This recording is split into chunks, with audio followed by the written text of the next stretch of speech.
آپ کا سوال تو تاریخی لحاظ سے بڑی درست ہے. ہمارا تاریخ کچھ یہی دکھاتا ہے اور سب سے زیادہ شکار کوئی اور نہیں تو پاکستان پیپلز پارٹی ہی ہوا ہے. اور اس کو درست کرنے کے لیے آپ کہہ سکتے ہو کہ جو پہلا سٹیپ ہے، جو پہلا قدم ہے، وہ یہ شہید ذوالفقار علی بھٹو کا عدالتی ریفرنس کا فیصلہ ایسا آئے جس سے نہ صرف ہمیں تاریخ کو درست کر کے دے، نہ صرف اس ادارے کو مگر دوسرے ادارے جس پہ اس فیصلے کی وجہ سے کوئی داغ لگا ہوا ہو، اس داغ کو بھی ہم ختم کرنا چاہتے ہیں. مگر ایسے ایک اسٹرانگ فیصلہ دیا جائے جس سے ہم ہمیشہ کے لیے یہ جو تاریخی حقیقت ہے اس پہ ایک فل سٹاپ ہم لگا سکیں. اس کے ساتھ ساتھ میں نے تو اپنا الیکشن کیمپین میں یہ موقف اب بار بار اٹھایا اور آپ کے لیے ایک بار پھر میں آج دہراتا ہوں کہ پاکستان پیپلز پارٹی کا تو یہ مسلسل کنسسٹنٹ اب 3 نسلوں سے موقف ہے کہ ہم تمام پاکستان کے ادارے ہم چاہتے ہیں کہ وہ اپنے آئینی دائرے میں رہ کر کام کریں، اور یہ ہی پاکستان کی ترقی، پاکستان کی جمہوری معاشی ترقی، ہمارا وفاق کی مضبوطی کی ایک بہت اہم ایک سٹیپ ہے. مگر ہم یہ کیسے کریں؟ اگر ہم نے یہ کرنا ہے، اگر آپ چاہتے ہو کہ دوسرے ادارے، چاہے وہ ہمارا جوڈیشری ہو، ہمارا اسٹیبلشمنٹ ہو یا جو بھی ہو، کہ وہ اپنے دائرے میں رہ کے کام کرے، تو سب سے پہلے اس ملک کے سیاستدان کو یہ فیصلہ کرنا پڑے گا کہ ہم اپنا سیاست کے دائرے میں رہ کے کریں.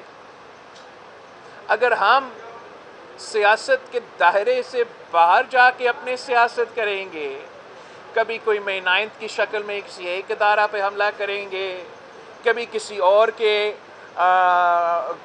وجوہات کی وجہ سے اس ادارہ پہ حملہ کریں گے، تو ہم اپنے دائرے پر نہیں، ہم اپنے سیاسی دائرے میں نہیں رہ رہے ہیں. اور پھر ہم نہ جوڈیشری سے یہ امید رکھے، نہ میرے میڈیا کے دوست سے یہ امید رکھے، نہ کسی اور ادارہ سے یہ امید رکھے کہ وہ اپنے دائرے میں رہ کے کام کریں گے. دوسرا ہم نے کیا کرنا ہے؟ ایک تو اپنا دائرے میں رہنا ہے، تو دوسرا ہمیں یہ کرنا ہے کہ سیاستدانوں کو یہ فیصلہ کرنا پڑے گا، یہ طے کرنا پڑے گا کہ ہم ایک دوسرا کا عزت کرنے شروع کر دیں گے. جب تک سیاستدان ایک دوسرے کی عزت نہیں کریں گے، مطلب بیسک مینرز جو کہ آپ کو بچپن پہ سکھایا جاتا ہے، ہم وہاں سے شروع ہوتے ہوئے اس پوائنٹ پہ آ جائے کہ اس ملک کے سیاستدان اختلافات آپس کے رکھتے ہوئے ایک دوسرے کی عزت نہیں کریں گے، تب تک آپ یہ امید نہ رکھیں کہ کوئی اور ادارہ عزت کریں گے. اگر ہم یہ بیسکس آپس میں طے کریں، آج طے کریں، کل طے کریں، تو میں آپ کو بتاؤں پاکستان کے بہت ایسے مسئلے ہیں جو خود بخود حل ہوں گے. مگر اگر ہم سیاستدان اپنی ذاتی انا کی وجہ سے، اپنے آپس کی لڑائیوں کی وجہ سے یہ بیسک کانسیپٹس پہ نہیں آئیں گے، تو میرے 3 نسلیں آگے بھی ایسی جو تماشا چلتا آ رہا ہے ویسے ہی چلتا رہے گا. اچھا جی میم. آپ بات کر رہے ہیں، لیکن جس طرح آپ جس کی نیا میں پاکستان پیپلز پارٹی نون لیگ کے ساتھ بیٹھ کے حکومت بنا رہی ہے، عوام کا کیا مستقبل دیکھ رہے ہیں؟ گزشتہ اتوار میں ہم نے دیکھا کہ جب پی ڈی ایم آئی تب بھی پیپلز پارٹی بیچ میں سے نکل گئی کیونکہ فیصلے عوام کے حق میں نہیں تھے. اگر ان فیوچر نون لیگ کی طرف سے ایسے کچھ فیصلے آتے جو عوام کے حق میں نہیں ہوں گے، عوام کو مسائل ہیں، باہر آپ جا کر دیکھیں روٹی کپڑا مکان جو پاکستان پیپلز پارٹی کا بنیادی نعرہ ہے، اس کے پیچھے اس وقت عوام آپ کو روٹی بلکتی بھی نظر آئے گی. 2 وقت کا کھانا لٹرلی پہلے لوگ صرف باتیں کرتے تھے، اب واقعی لوگوں کو کھانا کھانا مشکل ہے. اس کا کیا پلان ہے آپ کے پاس؟ اور اگر نون لیگ آپ کا ساتھ نہیں دیتی تو اس صورت میں آپ کیا کریں گی؟ کیونکہ پی ڈی ایم میں آپ نون لیگ کو آزما چکے ہیں اور نون لیگ آپ کو آزما چکی ہے. آپ لوگ پھر ساتھ بیٹھے، عوام کا کیا ہوگا؟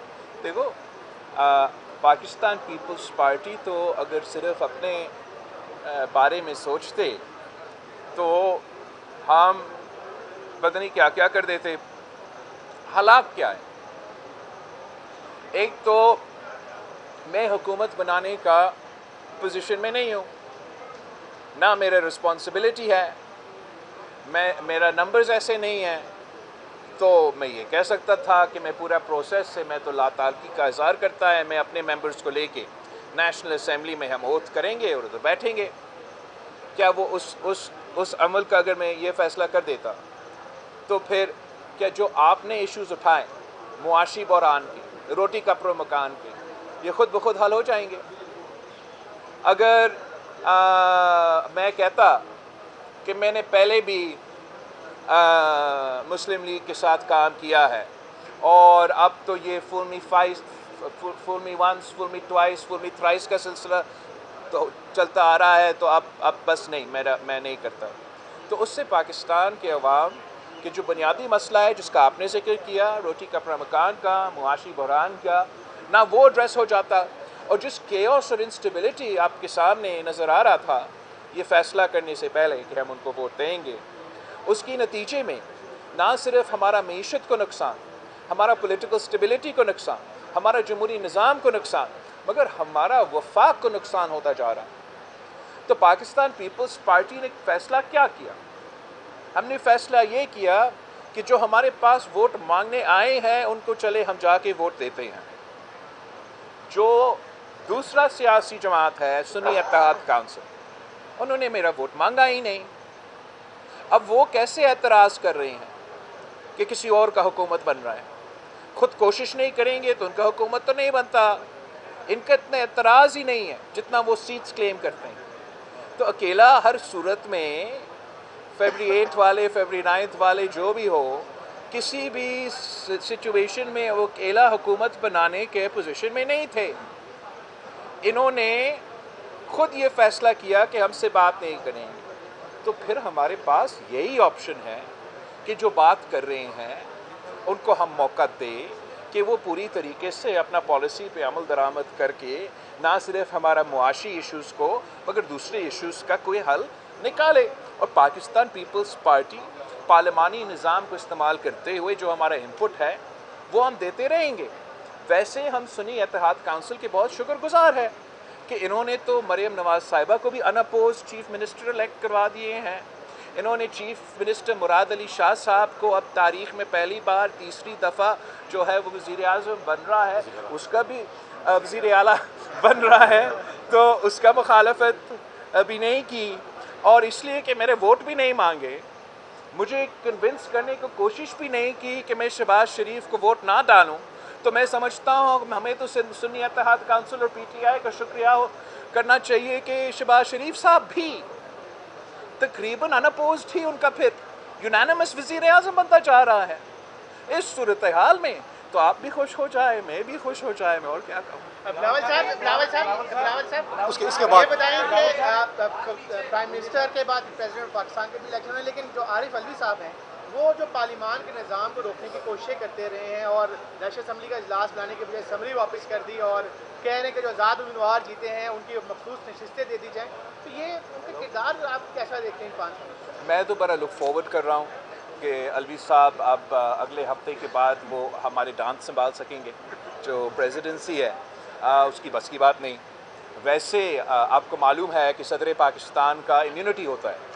کافی ایسے کچھ کیسز ہے میرے خیال میں جو اب لیگل مسائل بنیں گے علوی صاحب کے. شروع تو وہاں سے ہوں گے جہاں اس رات علوی صاحب نے آئین توڑا اور ہمارے عدم اعتماد کے باوجود اسمبلی کو ڈیزالو کیا. اور اب جب کہ کانسٹیٹیوشن میں کلیئرلی لکھا ہوا ہے کہ ہر حال میں آپ نے یہ 29 فیبری تک اسمبلی کو سمن کرنا ہے، اور عارف علوی صاحب آئین کو توڑتے ہوئے یہ اپنا فرض نہیں نبھا رہا ہے، تو امکان یہ ہے کہ نہ صرف وہ عدم اعتماد کے وقت آئین توڑنے والا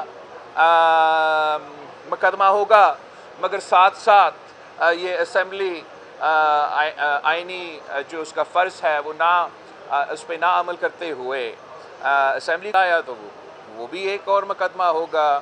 فرق تو اس سے حکومت سازی کے عمل پہ میرے خیال میں نہیں ہوگا.